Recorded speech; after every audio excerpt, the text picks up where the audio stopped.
Recruitment! Recruitment! Recruitment! ন্যায্য দাবি চাকরি চাই, ন্যায্য দাবি চাকরি চাই। আমাদের ইতিমধ্যেই স্বাস্থ্য ভবনে ডেপুটেশন দেওয়ার জন্য নার্সেস ইউনিটির সেক্রেটারি, সহ সেক্রেটারি সহ আমাদের কিছু স্টুডেন্ট ডেপুটেশন দেওয়ার জন্য চলে গেছে।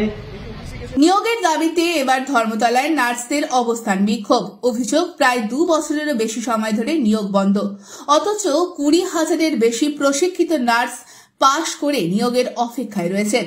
শেষ যাদের নিয়োগ করা হয় তাদেরকেও বিভিন্ন জায়গায় বদলি করা হয়েছে। ফলে রাজ্যের অনেক হাসপাতালেই দেখা যায় একাধিক ওয়ার্ডে নার্সদের ঘাটতি রয়েছে।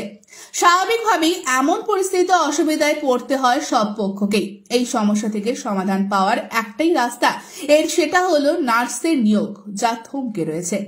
এরই প্রতিবাদে মঙ্গলবার দিনভর ধর্মতলায় রানী রাসমণি অ্যাভিনিউয়ে অবস্থান বিক্ষোভে সামিল হতে দেখা গেল বেশ কয়েকশো নার্সকে। জানা গিয়েছে, নার্সেস কমিউনিটির তরফে শুরু হওয়া এই অবস্থান বিক্ষোভ চলবে। এছাড়া স্বাস্থ্য ভবনে গিয়ে ডেপুটেশন দেওয়ার পরিকল্পনা রয়েছে বিক্ষোভকারীদের বলেও জানা গিয়েছে। গত 3 বার আমরা রিক্রুটমেন্টের জন্য ডেপুটেশন স্বাস্থ্য ভবনে জমা দিয়েছি, কিন্তু আমাদের ফলস্বরূপ রিক্রুটমেন্ট কোনো কিছুই ছাড়া হয়নি। আমাদের শুধু ব্যাচ না, আমরা 2022-এর পর থেকে আর কোনো রিক্রুটমেন্ট হয়নি। আমরা 23-এর পর থেকে বসে আছে। আমাদের জুনিয়র ব্যাচরা বসে আছে।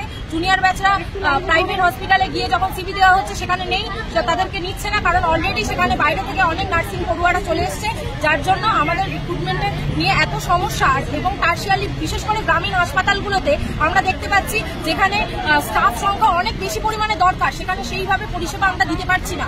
আমরা অস্থায়ী পদে আমাদেরকে সরকার নিয়োগ করছে, স্থায়ী পদের তুলনায় 2 জনের টাকা দিয়ে একজনের টাকা দিয়ে যদি 2 থেকে 3 জন নার্স নিয়োগ করা যায়, তাহলে সেইভাবে সরকার চালাচ্ছে। আমাদের একটাই দাবি, আমাদের স্থায়ী পদে নিয়োগ করা হোক এবং স্টাফ নার্স গ্রেড 2 রিক্রুটমেন্ট যত তাড়াতাড়ি সম্ভব পাবলিশ করা হোক, এবং আমরা যাতে সবাই এখানে যোগবদ্ধ হয়েছি, আমরা আগামী দিনেও থাকবো।